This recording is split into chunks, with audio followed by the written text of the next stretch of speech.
Welcome back lovelies. Episode 2 की शुरुआत में तारिक लेटर को देखकर बहुत ही घबरा जाता है और वो चैंप को कॉल करके कहता है, तुमने मुझे लेटर क्यों भेजा है? तुम क्या प्रैंक कर रहे हो? चैंप कहता है, क्या बकवास कर रहे हो? मैंने कुछ भी नहीं भेजा। वहीं एक ऑफिसर कामिन को सबूत देकर कहती है, सब गिलासों में कुछ मिला है, तो लगता है वो चीज़ बॉटल में डाली गई होगी। कामिन कहता है, इन गिलासों पर क्या सिर्फ उन स्टूडेंट्स की उंगलियों के निशान मिले हैं? वो ऑफिसर हाँ कहती है। जेड कहता है, ये हत्या ही होगी। कामिन कहता है, हमें ऑटोप्सी की रिपोर्ट का इंतज़ार करना होगा। वो ऑफिसर फाइल्स देकर चली जाती है। जेड को नींद आ रही होती है। कामिन कहता है, अगर नींद आ रही है तो जाकर सो जाओ। जेड जाने लगता है। कामिन उसकी ओर घूरता है। जेड कहता है, ऐसे क्यों घूर रहे हो? आपने तो जाकर सोने को कहा है। कामिन कहता है, कभी ताने के बारे में सुना है? ये काम का टाइम है तो तार के बारे में और पता क्यों नहीं लगाते? जेड पाई को कॉल करके कहता है, तार के बारे में जानकारी ढूंढो, उस पर शक है, और वो जो चीज़ें यूज़ करते हैं वो कहाँ से लेकर आते हैं ये भी पता लगाओ। जेड कहता है, क्या अब मैं जाकर सो सकता हूँ? कामिन कहता है, अपने मुंह से लोगों को बहुत ही ऑर्डर देते हो। जेड कहता है, ये टीम का काम है तो काम को बांटा है मैंने, और क्या मैं अपने मुंह को काम के लिए इस्तेमाल नहीं कर सकता? मेरा मुंह बहुत ही अच्छे से काम करता है। तभी कामिन को कॉल आती है कि ऑटोप्सी का नतीजा आ गया है। कामिन कहता है, मैं आता हूँ, और अगर तुम्हें भी साथ जाना है तो साथ आ जाओ, पर अगर सोना है तो भी ठीक है। जेड कामिन के बहुत ही करीब चला जाता है और कहता है, आपने तो साथ आने को कहा है। कामिन कहता है, अपने आप जाओ, क्या कार नहीं है तुम्हारे पास? मैं तुम्हारे साथ नहीं जाने वाला हूँ। जेड कहता है, किसने कहा आप मेरे साथ जाने वाले हो? और इस साल बहुत ही गर्मी है, जितना ज़्यादा कार चलेगी गर्मी उतनी बढ़ेगी, तो एक अच्छा पुलिस वाले होने के नाते धरती का ख्याल रखना चाहिए। वो फोरेंसिक में जाते हैं। डॉक्टर फुट कहता है, उसके शरीर में 3 तरह की चीज़ें मिली हैं। जेड कहता है, उसकी मौत दिल का दौरा पड़ने से हुई है, इसका क्या मतलब है? फुट कहता है, उसकी आर्म पर सुई का निशान है। ये तीनों चीज़ें फाई की बॉडी में डाली गई थी। जेड कहता है, डेथ का समय भी 12 से 1 बजे के बीच का है, तो उन्होंने कॉल कब किया था? कामिन कहता है, 2 बजे। जेड कहता है, उन्होंने पहले एम्बुलेंस को बुलाया था। फुट कहता है, उनकी कॉल आने पर हम चले गए थे।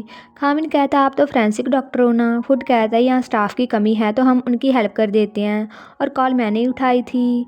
उसने 1 बजे के करीब कॉल किया था। जेड कहता है, क्या वो लड़की थी? फुट कहता है, हाँ। वो लिफ्ट में जाते हैं। कामिन कहता है, चैरिन ने तो कहा था कि तौनकला ने कॉल किया था। जेड कहता है, घबराहट में गलत बता दिया होगा। कामिन कहता है, यह जानबूझकर झूठ बोला होगा। जेड को मैसेज आता है कि अभी तार का कुछ पता नहीं चल रहा है। कामिन कहता है, सच जानने के लिए चैरिन से सच पता लगाना पड़ेगा। वहीं चैरिन किसी को कॉल करके कहती है, आज शाम को मिलते हैं।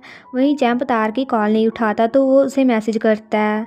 वहीं चैंप चैरिन को परेशान ना होने को कहता है। चैरिन कहती है, पुलिस ने कॉल किया था, वो यहाँ पर मुझसे बात करने आने वाले हैं।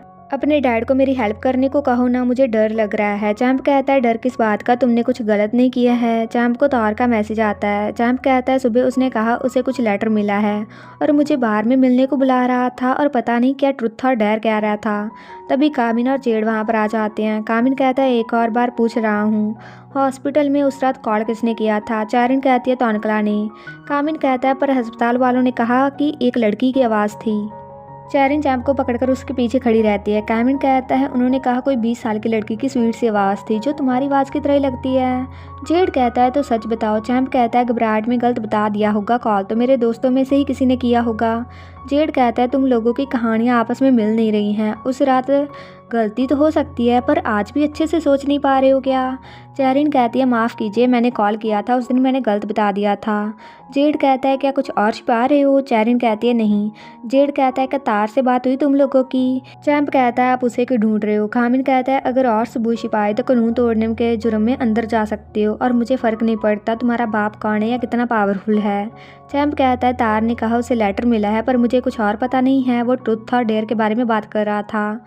कामिन कहता है, सब अच्छे से बताओ। चैंप कहता है, इसका हमसे कुछ भी लेना देना नहीं है। वो दिखने में शरीफ लगता है, पर वो बहुत ही घटिया इंसान है। पहले वो लड़कियों को पढ़ाने के बहाने होटल में लेकर जाता है, कुछ घटिया वीडियोस भी बनाता है ताकि वो किसी को कुछ बता ना सके। कामिन ये सब कुछ रिकॉर्ड करता है। कामिन पूछता है, वो किस बार में जाता है? चैंप कहता है, ड्रिंक मी वाले बार में, और हम तो निर्दोष साबित हो गए हैं ना अब। कामिन कहता है, नहीं, जब तक असली हत्यारा पकड़ा नहीं जाता। वहाँ से आते हुए जेड कहता है, वो दोनों बाहों में बाहें डालकर घूम रहे थे, कुछ तो लफड़ा है। कामिन कहता है, इसलिए वो उदास नहीं था फाई के जाने से। वहीं तार बार में परेशान होता है। उसका दोस्त उसे एक लड़की से मिलवाता है। तार उस लड़की को किस करता है। तार उसे कुछ पैसे देता है, वो कुछ लेने चली जाती है। तभी कोई पीछे से तार को पीटता है। उस इंसान ने मास्क पहना होता है। वो तार को बहुत ही पीटता है और कहता है, ट्रुथ या डेयर? तार कहता है, ट्रुथ, मैं सच बताऊंगा। वो इंसान कहता है, क्या तुमने फाय के साथ कुछ गलत किया था? पहले तार कहता है मैंने कुछ नहीं किया, फिर वो डर से कहता है मैंने किया था। वो इंसान तार को नहीं छोड़ता। वही खामिन और जेड उस कार के बाहर पहुंच जाते हैं। जेड कहता है तुम्हारा सूट थोड़ा सा टाइट लग रहा है। खामिन कहता है तो तुम्हें क्या प्रॉब्लम है। जेड कहता है टाई उतार लो, मैं हेल्प कर देता हूँ, क्या मुझ पर भरोसा करोगे। जेड उसकी टाई उतार कर एक बटन को खोल देता है। खामिन की नज़र एक लड़के पर जाती है। वो दोनों अंदर चले जाते हैं, पूरे बार को देखते हैं। तभी वो लड़की चिल्लाती है। कामिन और जेड जाकर तार को देखते हैं। कामिन तौंकला से बार में पूछताछ करता है। तौंकला कहता है मुझे नहीं पता तार भी यहाँ है, मैं तो पीने आया था अपने दोस्तों के साथ। कामिन कहता है ट्रुथ और डेयर वाली लेटर के बारे में कब पता चला। तौंकला कहता है कौन सा लेटर, मुझे कुछ नहीं पता है। पर तौंकला परेशान सा होता है। जेड उस लड़की से पूछताछ करता है कि वो कहाँ गई थी और उसे आने में 30 मिनट कैसे लग गए। वो कहती है मैं मार्केट से कुछ लेने गई थी। वो दोनों बाहर चले जाते हैं। खामिन कहता है स्टोर 800 मीटर की दूरी पर है, तो लड़की झूठ नहीं बोल रही थी। क्या तुमने सीसीटीवी चेक किया। जेड कहता है वहाँ कोई सीसीटीवी नहीं था और उसके सबसे पास वाला कल रात टूट गया था।